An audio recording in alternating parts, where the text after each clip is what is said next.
My peeps, have you ever felt like you were wearing a mask to fit in, especially at work? What if I told you that removing that mask could be your biggest strength? Let's explore that today.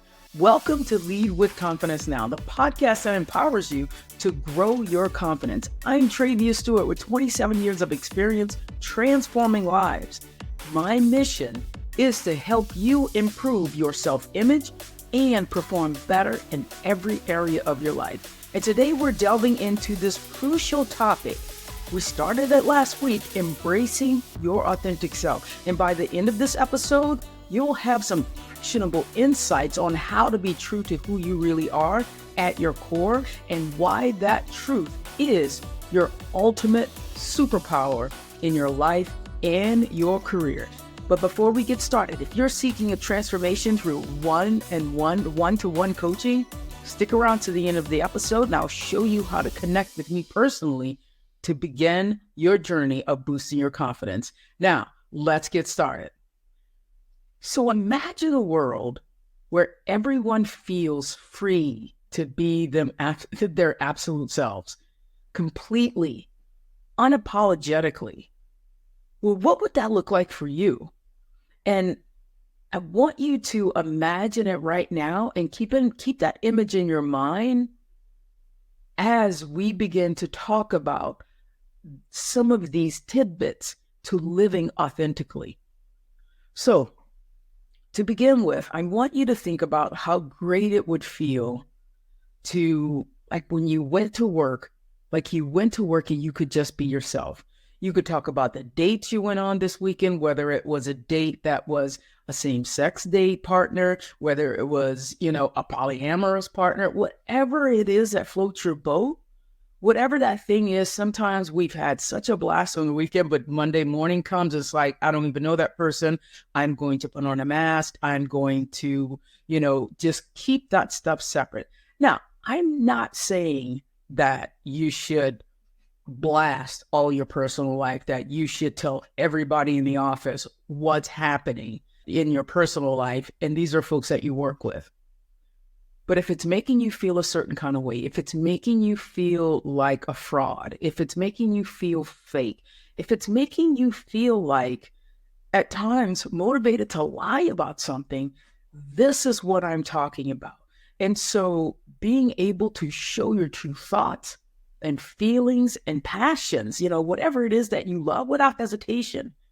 And what this looks like is absolutely embracing your authentic self, embracing your authentic self at work. It just means you're really aligning your external actions with your internal mindset, your internal truths, your internal core of who you are at the core. And it's confidently saying, this is who I am, and shedding every bit of the pressure to conform in the workplace, to conform, with workplace norms, societal norms that really just don't fit you. Because here's the deal. You see, our thoughts and the judgments that we anticipate from others, this is a filter. These are like the baby bumpers at the bowling alley that guide how we behave at work. We decide that we're going to leave this authentic part of ourselves outside of work. We're going to leave this part at home. We're just not going to talk about it, which means a lot of us wear professional masks. I, for one, wore a professional mask hiding my true authentic self for years and years and years. And the reason why we do that is we are often worried that we're not going to be accepted, right? I talked about this in the last episode. We're not going to fit in. But again, when you bring your whole self to your work, things change. We begin, dropping that whole facade, that act of pretending to be someone, that we're not. And this, again, I really talked about this in the last episode, can really boost your confidence because we feel more authentic, we feel more at ease, and we become really more effective in our roles. And so today I want to share my biggest My biggest insight, I've mentioned it on a few podcasts before, but you see, growing up, I always knew I was different. I always knew that I didn't really have the same feelings that a lot of my other friends had, especially once I hit the teenage years and I started recognizing that, ooh, I might be having some crushes that are unlike crushes that my other friends are having. And so, it took me decades to come out as gay because it scared the crap out of me, because where I came from, being gay wasn't really the norm. It was seen as something that was wrong. It was seen as something like, she's got the devil in her. What you doing over there? You're not supposed to be doing that kind of stuff. You're going to go to hell for that. There was a lot of that kind of stuff that I grew up really, really believing. I heard these kinds of things whispered about. It was frowned upon, and then I took on this belief that, because these are thoughts that you have. I was having a thought, again, reinforced by my upbringing, the people in my life. And I get it. I didn't understand it at the time, but I get it. Everyone was just doing the best that they can. But what happened for me was I grew up having these thoughts that who I was at my core was not acceptable. And then that thought became a belief. And that belief basically motivated and it framed how I would show up in my life. And so even as I went into adulthood, when I started working as a teacher, those feelings didn't just disappear. Even then, especially then, I felt like I had to hide to fit in. I told you guys last week, I dressed a certain way because I thought that's what I was supposed to do, right? Because I was putting on a mask before every school year, every day, And so what happened was I began filtering my life through, if someone looked at me, I immediately made it mean that they were judging me. If someone looked me up and down, like, what is she wearing? Why is she wearing that? She looks like a guy, she looks like a man. There was one time when I was, this was in 2014. That was the year that Shelly and I were married. And I remember we got married, right? And so my mom, at some point in the year, she was like, Trey, Aunt Esther came by here and she said, she wanted to see a picture of, my baby girl. And she said, I don't have a recent picture of you. Can you send me a recent picture? And so I was like, oh, of course.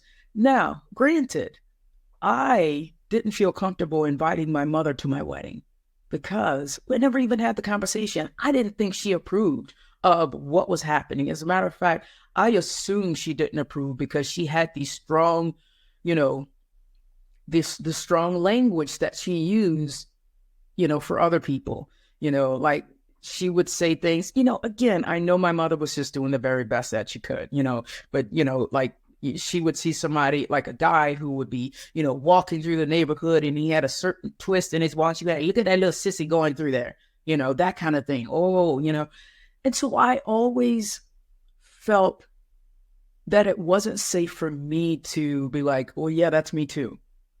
And so I kept filtering, allowing this thought that became my default sentence that who I am at my core is not acceptable. I allowed that to become my truth. And guys, it was so much energy. That took a lot of energy to keep going. This is how people are thinking of me. When in actuality, was it the way I was thinking about myself?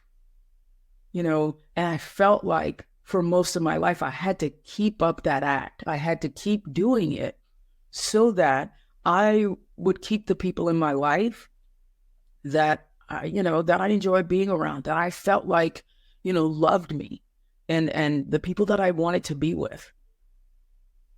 And knowing what I know now, if those people didn't love me for who I was authentically, then I didn't need them. But you see, I didn't have the wherewithal. I didn't have the thinking that I have today to recognize the difference between those things.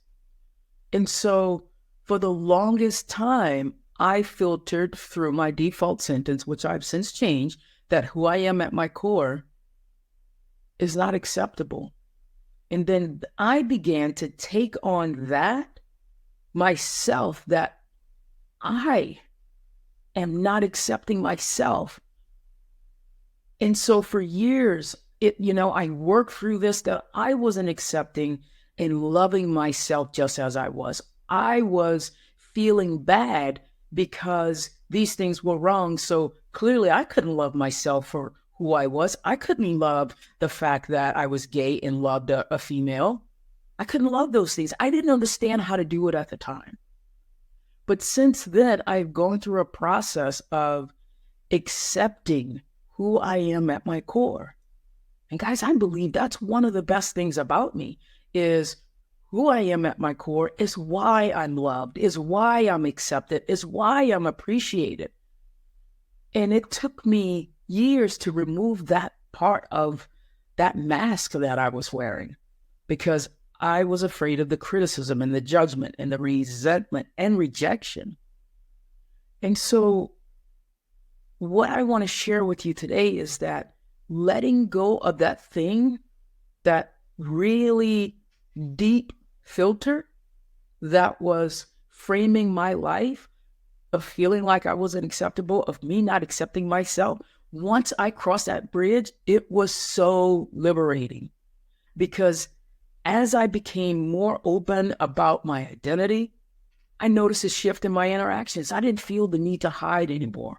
My colleagues, even at work, who valued authenticity, responded with a higher level of respect. And you know what? I was able to engage on a deeper level with those. My ideas, like for theater, my ideas in coaching flowed more freely. And I felt like I was more creative because I didn't have this big old block blocking me and blocking my creative flow. And, I was able to get in the zone more. And I am convinced that my career took a positive turn. Like, I had a closer relationship with my students. I feel like because I no longer hide, I have a closer relationship with my clients. When I'm speaking, people see who I am at my core because I no longer hide it. And I spent so many years doing that were not productive, were not fulfilling. And sharing who I really am, it didn't fundamentally change how others saw me. It changed how I saw myself. I learned that who I am is worth celebrating.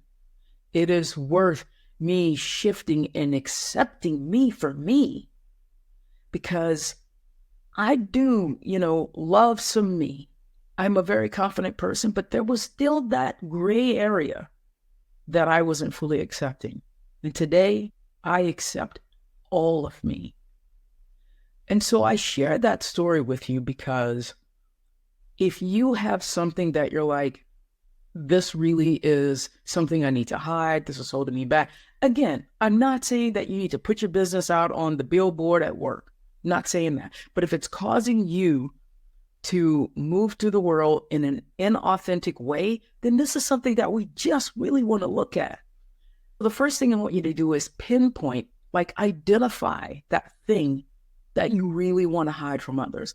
And by identifying this, what is holding you back from being your authentic self, it could be a part of your personality. It could be something that you're really into that your boss, your coworkers wouldn't think is professional, or even an opinion that you're scared to share. And I'm not trying to say go piss everybody off because of your difference in religion, your difference in politics. I'm talking about who you are at your core and being authentic. Because acknowledging and embracing these hidden parts of us leads to more authentic living and showing up more authentically at work. And then the second thing I want to talk about, our limiting beliefs promote the hiding, right? For years, that default sentence promoted me to hide because I felt like I could not be completely honest because people wouldn't love me for who I was. And I want you to consider the beliefs that motivate you to hide some of the things that you're hiding. Again, it could be fear of being judged. It could feeling different, not being respected or appreciated, feelings of rejection. And so we want to identify if you have a default sentence in which you are filtering your life through and your interactions through. And so as I move on to point 3, I want to share with you some practical steps to begin expressing your true self. First of all, you want to know if you have a soundtrack that's running, that's playing over and over and again, that you are filtering your life through. Like mine, my soundtrack was who I am at my core is not acceptable. And I have since reframed that again to who I am at my core is why I'm loved, why I'm appreciated, why I'm successful. And I want you to just begin to notice, when are those moments that you realize you begin to go inward? Like you hide, you put your hands in your pocket, you fold your arms, there's an uneasy feeling in your body, in your chest, in your groin, your abdomen, right? Your shoulders, your chin, wherever that thing is that makes you feel like you're feeling anxious and you're feeling stress. Now, peel that back, peel those layers back, and ask yourself, what is a thought that is producing these feelings that are showing up in my body? And I want you to think about taking the smallest steps, even like sharing with, maybe your personal story with one coworker, wearing something that truly reflects who you are and not dressing for other people at work or the way that you think people expect you to dress. Maybe, you have a different style of professionalism. That's your style. That's still professional, but it screams who you are and how you want to show up in the world. We want to just basically take small, authentic actions, and the more actions you take, it begins to compound, and your confidence begins to grow, because being authentic helps to build more genuine, stronger connections with your colleagues at work. And I firmly believe that people are drawn to authenticity when they really feel like somebody's being sincere. Like, we all have this energy. Sometimes I'm drawn to someone's energy. Sometimes I'm repelled by someone's energy. And I feel like, especially in the workplace, being more authentic, it makes your teamwork, it makes collaboration smoother and more enjoyable, right? And then it leads to better relationships. You trust each other more. There's often more opportunities for advancement, because I know from personal experience that there were some times when I'm like, I was viewing the world through this filter. And so because I was not feeling accepted and I wasn't accepting myself, I immediately made it mean, well, I don't belong here anyway. It's kind of like when you were younger and you felt like, your girlfriend or your boyfriend was like getting distant and like, well, I'm going to break up with him first. Well, as an adult, we take that same action. It's like, well, I don't like it here anyway. This job just gets on my nerves and all the things. We convince ourselves that it's the job, it's the place, it's the coworkers, it's the boss. So I'm asking you to just take a look. Is it that you're not accepting yourself? And if you could be fully authentic, what would that change for you? What would that change with your interactions at work? Because see, this isn't just an overnight thing. This is an ongoing process that requires courage. It requires self-reflection, like through your journaling. And it really requires you to step outside of that comfort zone. And when you're true to yourself, especially at work, your decision-making improves. You make choices that are in better alignment with your values and long-term goals, rather than just always playing it safe, which again, I firmly believe leads to greater job satisfaction, you like your job more, it reduces your stress, and I believe it helps you to perform better. So, as I wrap up this episode, embracing your authentic self, flipping that default sentence, that soundtrack that's filtering the way you view your life, isn't just about making a day-to-day move like something that's just going to be for the moment. This is something that can free you up from worrying about judgment and negative thoughts. Again, enabling you to build better relationships, make better decisions, and ultimately succeed in a way that really feels true to you. It's about letting your true self shine in your professional life as well, right? So, as we wrap up, the first thing we identified was, what are you hesitant to reveal about yourself? And then we talked about what are some of the limiting beliefs that encourage you to hide and conceal some of the best parts of you. And then third, actionable insights, ways, small steps that you can take, express yourself, your true self, your authentic self openly. In wrapping up, I want to leave you with this quote that I really love. It's another quote from Brene Brown. You know, we all love Brene Brown, right? So the quote is, it's hard to practice compassion when we're struggling with our own authenticity or when our own worthiness is off balance. Brene Brown.